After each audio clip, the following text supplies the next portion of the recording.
Баламыз ғой. Әр нәрсені бір құрап, әйтеуір ойынның түр-түрін тауып аламыз да жүреміз. Бірде бір оқиға бізге үлкен сабақ болды. Атамыз молда болмағанда ол түннен аман шықпас па едік, кім білсін. Жазғы каникул. Мектептен шыға сала қыдырып та, өзге балалар секілді лагерге барып та көрмеппіз.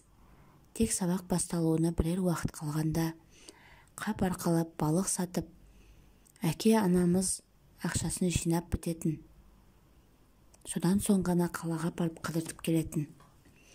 Ал ол күнге дейін ата-әжеміздің қасында таң атқаннан түн батқанға дейін далада жүретін едік.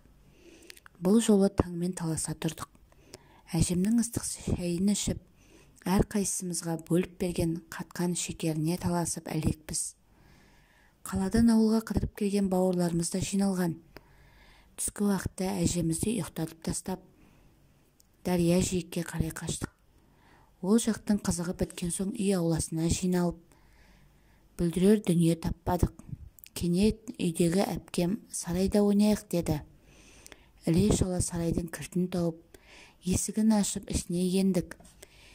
Киілмей қалған ескі киімдердің барлығы осында. Мұнда не істейміз деп жан-жақты жамырай кеттік. Менде бір ой бар, ерекше ой деді әпкем. Содан не керек? Әлгі ескі киімдерден қуыршақ құрай бастадық. Бірі баласын құрастырса, енді бірі әке-шешесін. Тіпті көрші қуыршақтарды бірінен соң бірі құрастыра бастадық. Кәнігі киімнен басын, қолын, аяғын жасап, қорқынышты бейнелер қаз-қатар тізіле кетті. Үй ойнап, әбден сілеміз қатқан соң үйге кірдік. Жұмыстан енді келген анамыз кешкі ас әзірлеп әлек. Бізге қарар уақыты да шамасы да жоқ. Әйтеуір арпалыспен кештің қалай батқанын да аңғармай қалдық. Үйдегі үшеуміз яки мен, ағам, әпкем, ата-әжеміздің қасына жатамыз. Кішкентайымыздан сондаймыз. Түнде шошынсақ, қорықсақ, бастырылсақ, атамыз таңға дейін сүре оқып, бізді күзетіп отыратын. Қаладан келген балалар көрші бөлмеде қалың ұйқыда жатыр. Әжеміздің ертегісін тыңдаған біз әлі ұйықтамағанбыз. Кенет әлгі жақтан біреу жылай бастады. Үлкендерге жаман түс көрдім деп айтып жатыр. Тағы бірер уақыттан соң тағы біреу айқайлап жіберді. Тағы қасына жүгіріп барған үлкендерге біреу жүр дей береді.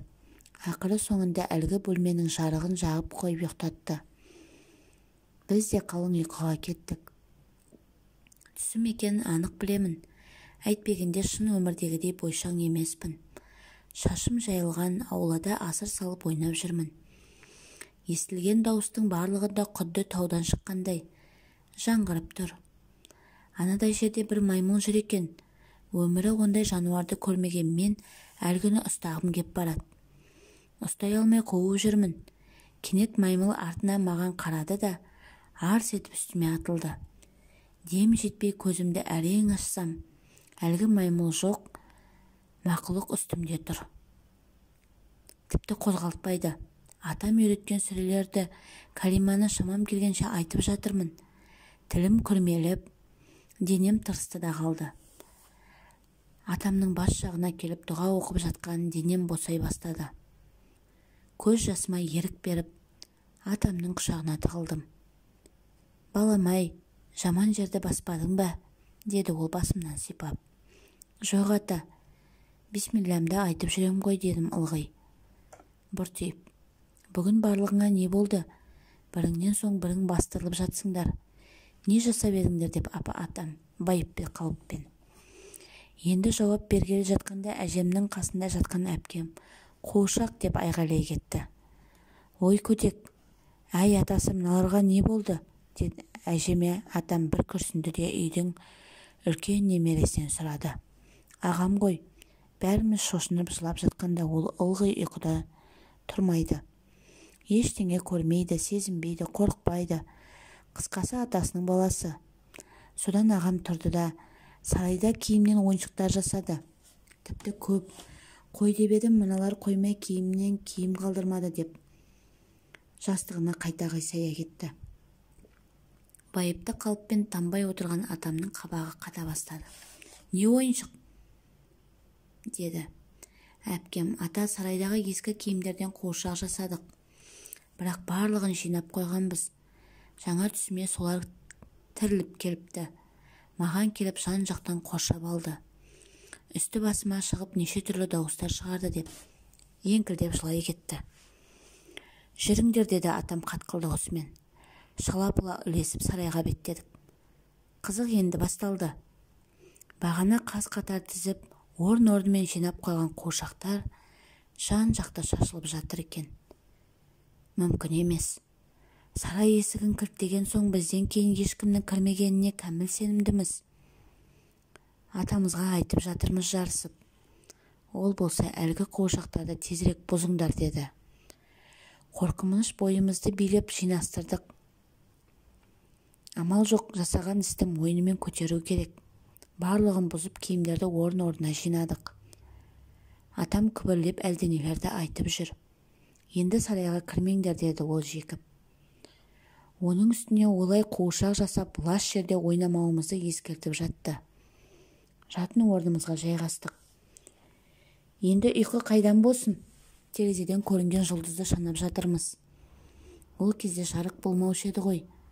Кішкене кесеге балауыз шамды жағып қоятынбыз. Онда да ата мен әже сыртқа кіріп шыққанда көзі көрмей қалады деп анамның жағып қоятыны. Содан ағам ортаңғы бөлмеге ұйқылы ояу жүгіріп барды. Түсінбей далмыз. «Өрт, өрт» дейді ауық-ауық. Әлгі шам кеседен тайқып кремнің үстіне құлапты. Өрт енді басталып жатыр екен. Сасқалақтаған ағам болса түкірікпен сөндіремін деп аласұрып жатыр. Кенет қыздың күлген даусы сыңғырлап естілді. «Неге күлесіңдер, су алып келсеңдерші» дейді ағам күлген қызды біз де ойлап. Бісмілләмізді айтып су апарып әлгі шағын өртті сөндірдік. Тағы да күлген дауыс естілді. Ағам болса «Сендерге ойын керек пе?» деп тағы бізге сөйледі. Ал күлген қыздың күлкісі біздікі емес екенін әпкем екеуміз анық білеміз. Көрші бөлмеде жатқандар ұйқыда. Ол кім болды екен? Осы сауал мені әлі күнге дейін мазалайды. Адам жастайынан өмірден өтемін дегенше мешітте имам болды. Біздің Алладан кейінгі қорғаушымыз сол кісі еді. Таңға дейін ұйқысыз түндер өткізетін. Біз үшін, біздің жақсы ұйықтауымыз үшін ұйқымызды торауылдайтын. Әпкем мен де бала күнімізден аппақ бейнелерді бірдей көре алатынбыз. Лас жерге бара алмай, әйтеуір бір құдіреттен сақтық ескертулер алатынбыз. Ол қасиетте қасірет пе білмей дал боп жүрдік. Көп бастырылып мазарлардан өткенде жолдың бойында ақ көйлекті қыздарды да жолықтырушы едік. Ал біреудің үйінде бір нәрсе дұрыс болмаса, кеудеміз қысылатын. Қайсы бірін айтайын? Молда атамыз сол үшінде ұйықтамайтын. Түнде сүре жаттап дұғада жүруші еді. Ал қуыршақ оянған күнді де әлі күнге дейін ұмыталар емеспін. Еміс-еміс есте қалған оқиға өмір бойы өшпестей болып жадымызда қалды. Құй сеніңіз, құй сенбеңіз, бірақ әлемде тылсымның бары сөзсіз екен.